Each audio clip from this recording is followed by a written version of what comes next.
Welcome, this is the Delta Math tutorial solution. This is on the quadratic function leveling 1. Okay, you're going to determine the value of y if x is equal to 7. All right, so I'm going to show you this one way and I'm going to show you this another way. Okay, when they say y is equal to your question mark, this is when x is equal to 7. Here's the equation. Okay, you have y is equal to x squared minus 6. So you're going to plug in your 7 here for your x. Then you're going to square this minus 6. We know that 7 squared is 49. And you're going to minus this to 6. So we know that y is equal to 43. So this is the way this question asks. The way we do it in our class is we put it in function notation. So we would say x is equal to 7, and we write f of x is equal to x squared minus 6. So we say the x value here is going to turn into a 7. So where you see x, you plug in a 7. Okay?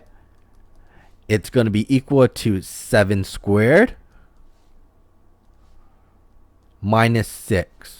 So you're still going to get f of 7 is equal to 7 squared, which is 49, minus 6. So f of 7 is equal to 49 minus 6, which is 43. Notice, the answer is the same way. Y is equal to 43, or you can say that the function when x is equal to 7. This is what that means. All right? But the answer should still be the same as 43. Okay? There you go. All right? Let's do one more problem. All right? And again, I'm going to write it in the function notation, but I wanted to show you how it looks exactly the same. All right?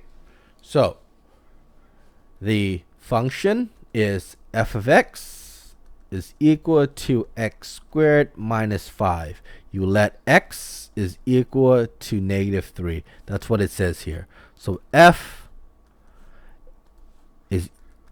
of negative 3 is equal to, wherever you see the x, you plug in a negative 3 squared minus 5. Negative 3 squared, which is 9, minus 5.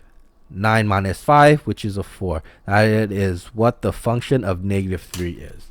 It is 4. Okay, submit your answer. There you go. All right, that is your quadratic function in the y format, but I show you this in terms of how it looks like when we write it in function notation. There you go.